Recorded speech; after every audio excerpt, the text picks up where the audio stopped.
இன்று தேசிய ஒருமைப்பாட்டு தினம். பட்டேலுடைய பிறந்த நாளை நம்ம நாடு முழுவதும் சிறப்பாக கொண்டாடி வர்றோம். பட்டேல் குஜராத்தில் பிறந்தவர்.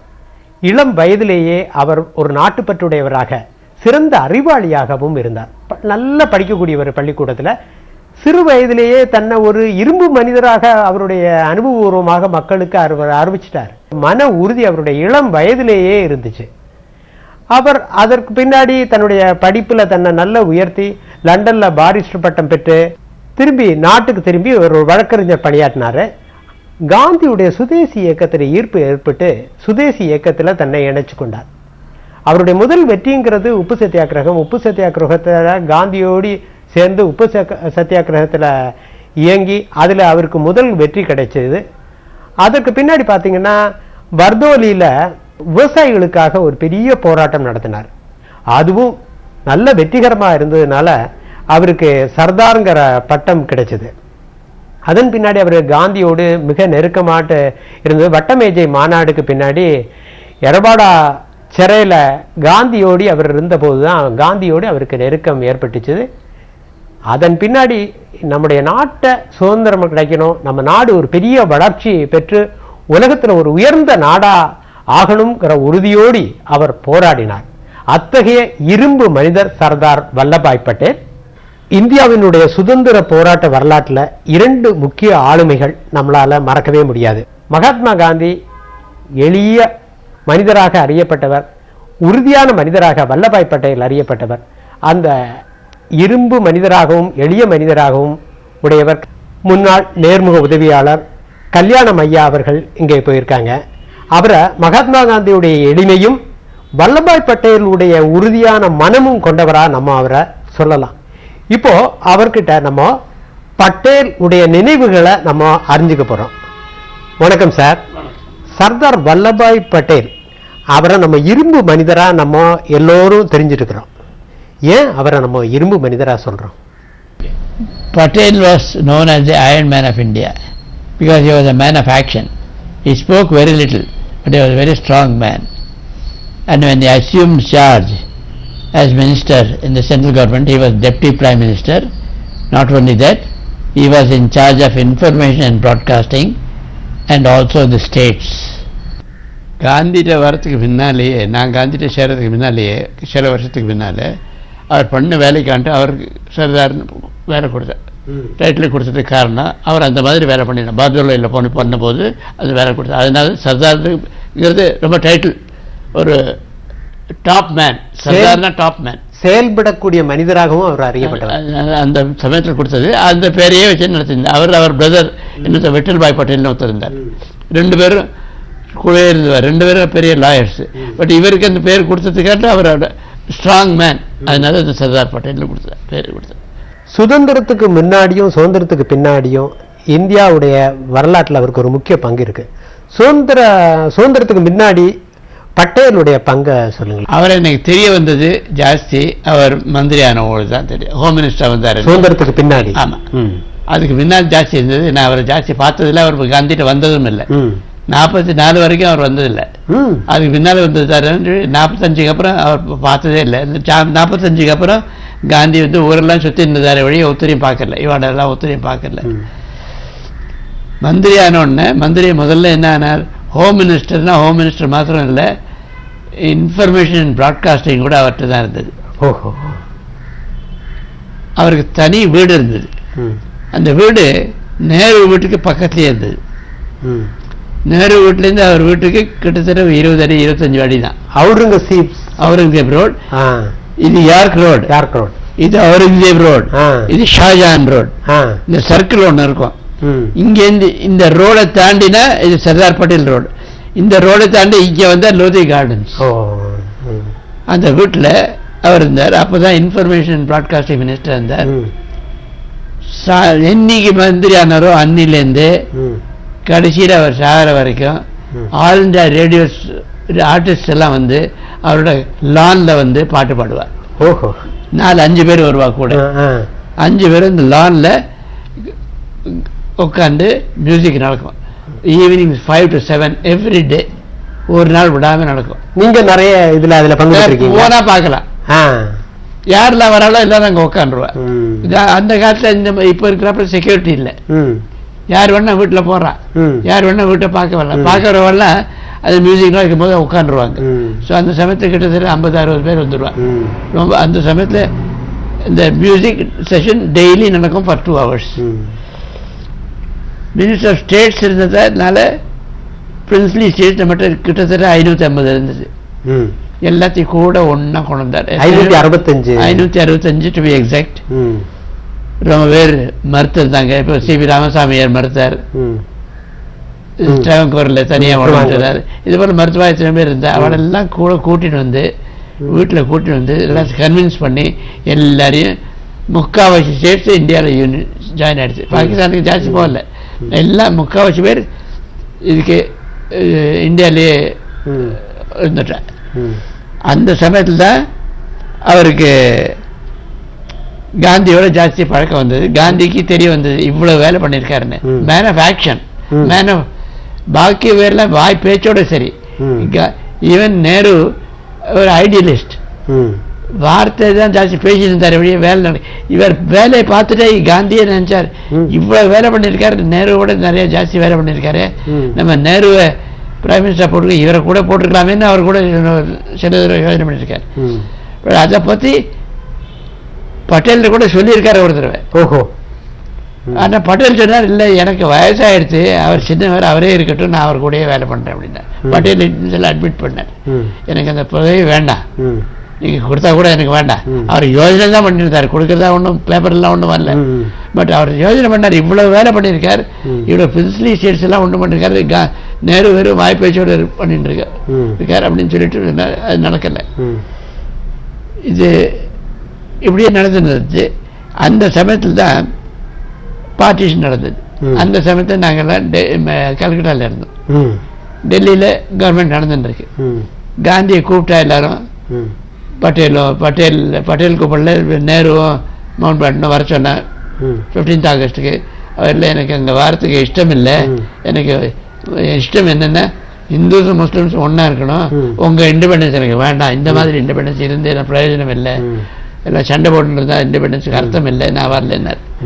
இங்கே இருந்துட்டார் அவர். கடைசியில் காந்தி 9ஆம் தேதி தான் வந்தார் இதுக்கு, டெல்லிக்கு, செப்டம்பரில். 15th ஆகஸ்ட் நடந்திருக்கு, செப்டம்பர் 9 வந்தார். அன்னிலேருந்து பிர்லா ஹவுஸில் இருக்க ஆரம்பித்தார். ஏன்னா அவர் எப்பவும் பங்கி காலனியில் தான் இருந்துருந்தார். ஆனால் பங்கி காலனி ரெஃப்யூஜிஸ் எல்லாம் வந்து உட்காந்துட்டாங்க, அகதிகள் எல்லாரும் எல்லாம். அதனால அவருக்கு இடம் இல்லாததுனால இது பிர்லா ஹவுஸில் வந்து இருந்தார். அங்கே வந்து இருந்தபோது தான் நேரு, அங்கேருந்து அவுரங்கசீப் ரோடு இவர் வீடு கிட்டத்தட்ட 2 மைல். அப்போ தான் இவர் அடிக்கடி வந்து பார்த்தார். கிட்டத்தட்ட ஒரு 10 தடவை தான் வந்திருப்பார். 50 நாள் இருந்தார் காந்தி பிர்லா ஹவுஸ்ல. இவர் அங்கே வந்து பார்த்தது அவர் ஒரு 10 நாள் தான் இருக்கும். இப்போ பிர்லா இல்லத்துல தான், பிர்லா ஹவுஸ்ல தான் உங்களுக்கும் பட்டேலுக்கும் அதிகமான பழக்கம், ஜாஸ்தி பழக்கம். நீங்கள் 20,000 பேர் போட்டால் கூட my life is the hands of God, நீங்கள் எத்தனை பேர் போட்டாலும் நடக்காத காரியம் அப்படின்னு சொன்னால், அதனால அவனும் போயிட்டா அவன் நடக்கலை. அன்னிலேருந்து 21ஆம் தேதியிலேருந்து கிட்டத்தட்ட 30-40 போலீஸ்காரங்க தான் அங்கே நின்று இருந்தாங்களே வழியே சர்ச் பண்ணுறதை நிறுத்திட்டாங்க. இதனால ஒன்று எல்லாரும் வந்து express sorrow because he did not permit the policeman to search the pocket. Gandhi இறக்குறதுக்கு முன்னாடி பட்டேலை மீட் பண்ணார்ல, சந்திச்சார் இல்லையா, அந்த அனுபவத்தை. அது வேற விஷயமா அது சொல்கிறேன். அட்மினிஸ்ட்ரேஷனில் இந்த பட்டேலுக்கும் இது நேருவுக்கும் டிஃப்ரென்சஸ் வந்தது. எவனோ ஒரு ஆள் எந்த ஊர்லேருந்தோ ஒரு டெலிகிராம் அனுப்பிச்சா நேருவுக்கு, அங்கே இந்து முஸ்லீம் ட்ரபிள். அனுப்பிச்ச உடனே நேரு என்ன பண்ணார், அவரோட ப்ரைவேட் செக்ரட்டரி போய் பார்க்க சொல்லிட்டார். இது ஆக்சுவலி இந்த மாதிரி ப்ராப்ளம் எல்லாம் ஹோம் மினிஸ்டர் தான் பார்க்கணும், எல்லாம் புது அட்மினிஸ்ட்ரேஷன் வழக்கமாக தெரியல. இவர் அனுப்பிச்சிருந்தாரு. Nehru Patel took an objection, நீ எப்படி அனுப்பலாம், ட்ரபிள் இருந்தால் என்கிட்ட சொல்ல வேண்டாமா, நான் தானே ஹோம் மினிஸ்டர் அப்படின்னு சொல்லி. அதில் தான் டிஃப்ரென்சஸ் ஆரம்பிச்சிது. அதை தவிர என்ன ஆச்சுன்னா, பாகிஸ்தானுக்கு காஷ்மீரில் நுழைஞ்சிட்டான், அது அக்டோபர்லேயே நுழைஞ்சிட்டான், செப்டம்பர் விதின் 2 months நுழைஞ்ச உடனே என்ன பண்ணணும், எல்லா ஸ்டேட்ஸையும் ஒன்று கொண்டு வந்தவர், 565 ஸ்டேட்டை கொண்டு வந்தவர் பட்டேல். ஆனால் காஷ்மீரை மாத்திரம் இவர் தானாகவே நான் டீல் பண்ணுறேன்னு சொல்ல ஆரம்பித்தார். இவர் சொல்லி பார்த்தாரு, நடக்கல, அவர் நான் பார்த்துக்கிறேன் அப்படின்ட்டார். கடைசியில் என்ன பண்ணார், அவர் நுழைஞ்ச உடனே அவர் உடனே 2 நாள் இருந்துட்டு யுனைடெட் கவுன்சிலுக்கு யூஎஸ் கவுன்சிலுக்கு பண்ணினார்.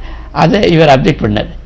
வீட்டில் ஒரு திருடன் வந்துட்டா நீ திருடனை அடிக்கணுமே வழியே, அடிச்சுட்டு தான் அங்கே போகணுமே வழியே, நீ முதல்ல நேரம் யுனைடெட் நேஷன்ஸ் போனது தப்புனார். அதையும் அவர் ஒத்துக்கலை. காந்தியும் பட்டேல் சொன்னது தான் ரைட்டுன்னு சொன்னார். காந்தி கடைசி வரைக்கும் அவர் யுனைடெட் நேஷன்ஸ் போனது ஒத்துக்கலை, அது ரெக்கார்ட்லேயே இருக்குது. அவர் போனது தப்பு, நம்மளுக்குள்ள பைலேட்டரல் டாக்ஸ் நடக்கணும், நம்ம we can by talks we can solve all this problem சொன்னால் அது நடக்கலை. இதில் நடந்தபோது கடைசியில் காந்தியை கொல்லத்துக்கெல்லாம் இவ்வளோ முயற்சி நடந்திருக்கு, இதெல்லாம் நடந்திருக்கு. இவர் அந்த சமயத்தில் இந்தியா பார்ட்டிஷன் ஆன போது வெள்ளைக்காரன் நிறைய பணம் இருந்துச்சு, பாகிஸ்தானுக்கு கொஞ்சம் பணம் கொடுக்க வேண்டியிருந்துச்சு. நம்ம பாக்கி பணம் நம்மகிட்ட இருக்கு. பாகிஸ்தானுக்கு கொடுக்க வேண்டிய பணம் 55 கோடி ரூபாய் கொடுக்கணும். அது கொடுக்கறத ஒத்துட்டாங்க, எல்லாம் ரெக்கார்டில் இருக்கு.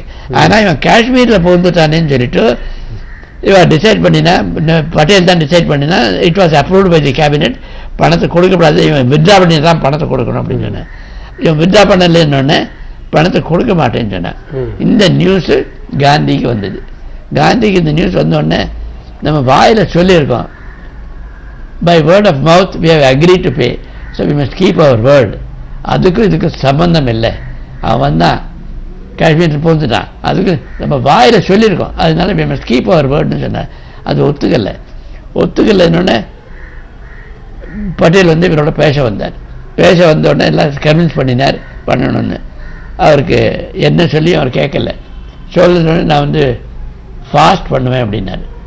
இவருக்கு கோவம் வந்துடுச்சு. அந்த சமயத்தில் நான் இவர் முதல் தடவை காந்திகிட்ட இவர் கோவத்தை பார்த்தேன். என்ன சொல்லி இவர் கேட்க மாட்டேன்றார். அவர் என்ன சொன்னார், அந்த வேர்ட்ஸ் ரொம்ப பேருக்கு தெரியாது, நான் சொல்கிறேன். அவர் சொன்னது ஹிந்தியில், நான் அதை இங்கிலீஷில் உங்களுக்கு சொல்கிறேன். You know nothing of government administration, we have to act according to government laws. அதனால் அவன் மேலே ஆக்ஷன் எடுக்கப்படாது அப்படின்னு சொல்லக்கூடாது. என்ன யார் முதல்ல சொன்னது, அந்த ஆள் பாம்பு போட்டானே அவனையும் ஒன்றும் பண்ணாது, அரெஸ்ட் பண்ணாது அப்படின்னு சொன்னார். இதில் அரெஸ்ட் பண்ணாது நீ சொல்லலாம், but government administration cannot keep quiet, we have to take action according to the police. அதே போல் இவனுக்கு படம் கொடுக்காதுன்னு சொல்ல going on a fast, you are interfering too much in administration. Government அட்மினிஸ்ட்ரேஷனை பற்றி உங்களுக்கு ஒன்றும் தெரியாது, நாங்கள் இப்படி தான் பண்ணுவோம் அப்படின்னார். அவருக்கு வந்தது கோவம் வந்துட்டு ஒன்றுமே சொல்லாமல் வெளியில் போகிறோன்னு. ஸோ இதுதான் difference of opinion between Gandhi and Nehru because of this. காந்தியை அட்மினிஸ்ட்ரேஷனில் நீங்கள் இன்டர்வியூர் பண்ணாத அப்படின்னு சொன்னார் அவர். இதுதான் முக்கியமான காரணம். காந்திக்கும் பட்டேலை ரொம்ப பிடிக்கும்.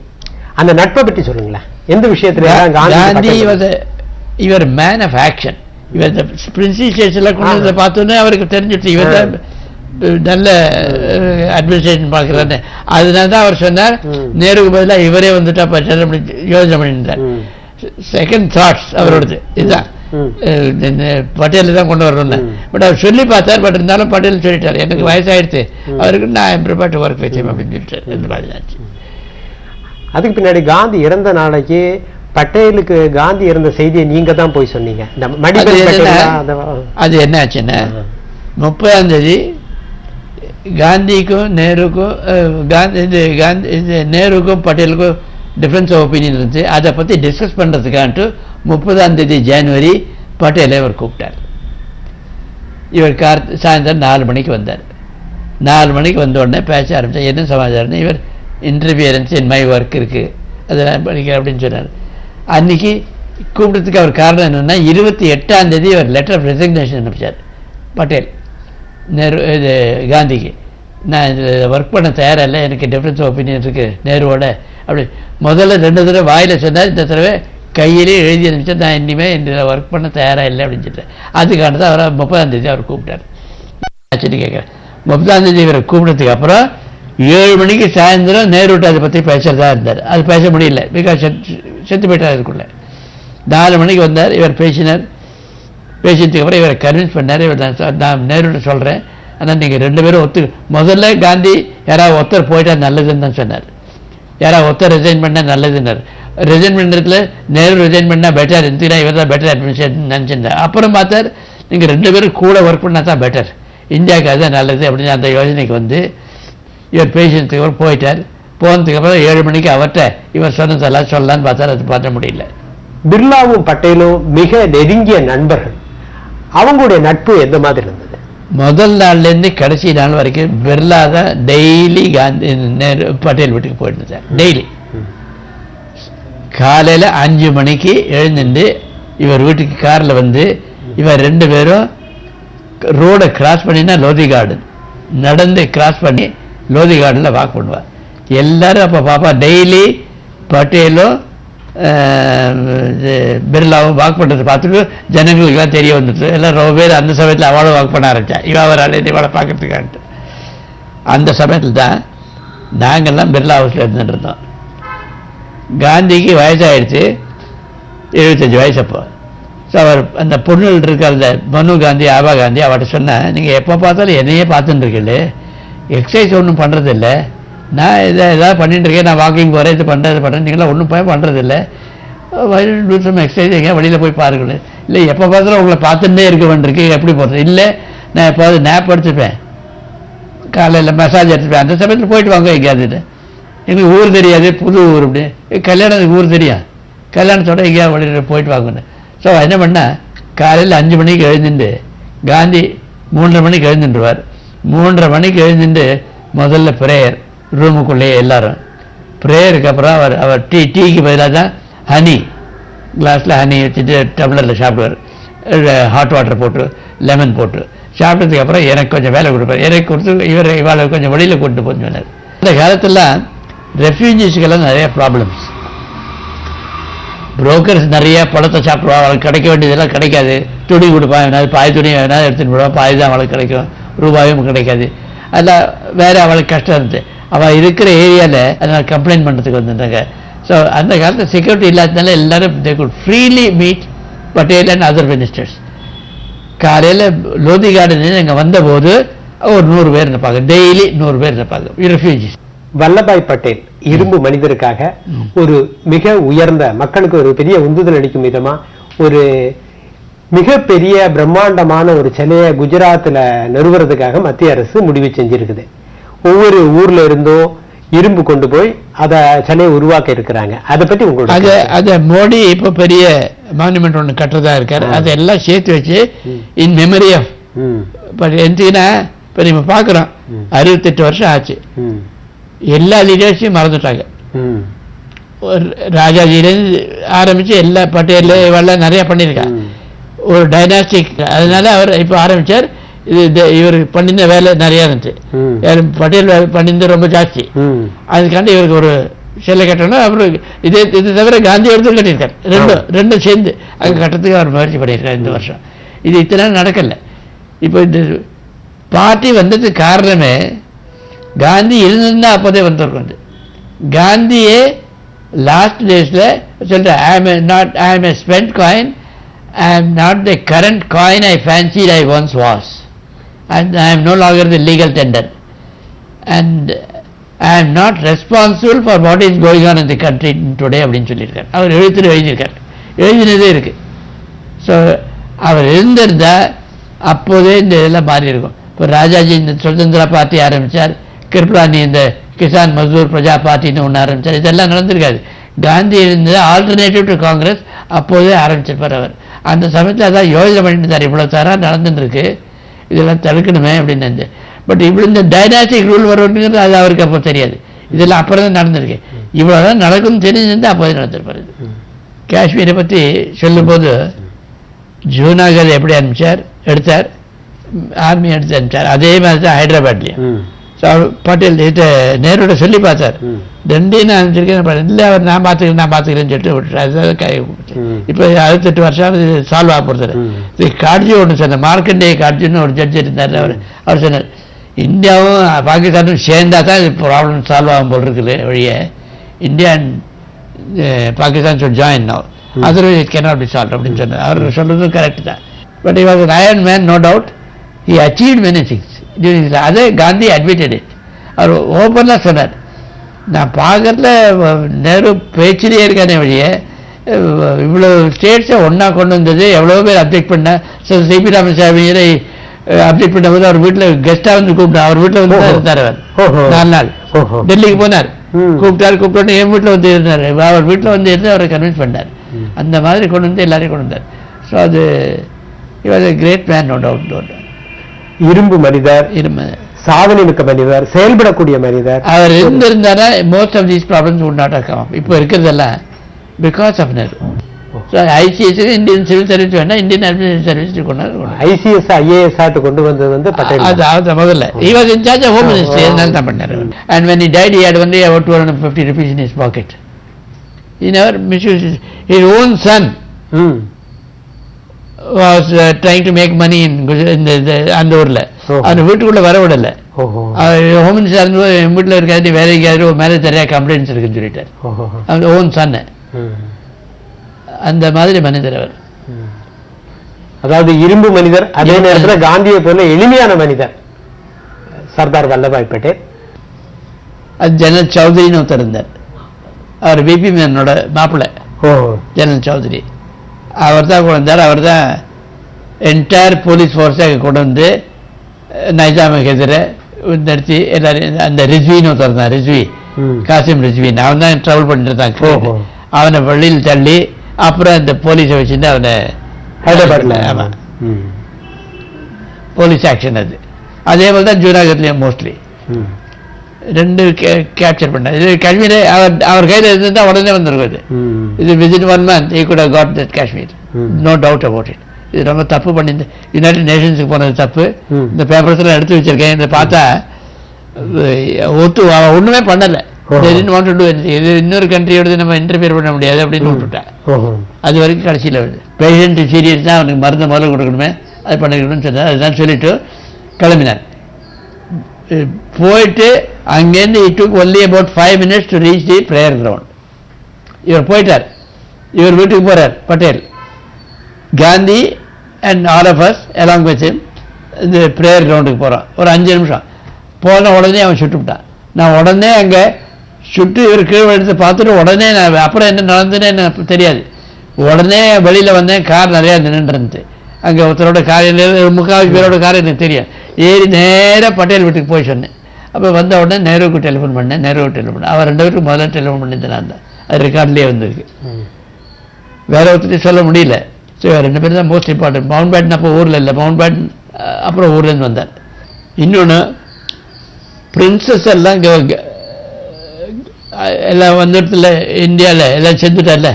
அதனால இவளுக்கெல்லாம் பதவி கொடுக்கல. அதனால தான் அவளுக்கெல்லாம் பிரின்சஸுக்கெல்லாம் வேலை கொடுத்தாரு. ஏமா இருக்கா எல்லாரும். இந்த ஊரில் கூட ராஜா புவனகர் எவனோ திறந்தான். ஆமாம்மா, Bhavnagar. There were nearly 565 states in India. He made all of them join, most of them, barring a handful. All of them joined India. It was because of his persuasion they all joined India. Secondly, he wanted the administration to be governed properly. He replaced the ICS by IAS, Indian Administrative Service. ICS was formed by the British, IAS was formed by Patel. Now most of the states joined except Nizam of Hyderabad and Junagadh. They were hesitating. So he sent police to, there was General Chaudhary who was there in charge, and K. Munshi was also there as an advisor, and with their assistance he got the police there and made them accept this to join the Indian Union. That's how Hyderabad was. Similarly they did it in Junagadh. He sent the police, though there was agitation in Pakistan that they had sent the police there. He never bothered about it. He said, you do what you like, they are all with me. So Junagadh also, that man Kuru was there. He left Pakistan and went away. The premier went away. So these 2 states. Had Kashmir been given to Patel, he could have solved that also, because he was trying to solve even Kashmir issue. இரும்பு மனிதர் சர்தார் பட்டேலை பற்றி நிறைய நல்ல அனுபவங்களை, நம்ம தேசிய ஒருமைப்பாட்டுக்காக நல்ல செய்திகளை அவருடைய அனுபவத்திலிருந்து, காந்திஜியுடைய முன்னாள் நேர்முக உதவியாளராக இருந்த கல்யாணம் ஐயா நிறைய நல்ல தகவல்களை சொன்னாங்க. மிக்க நன்றி ஐயா.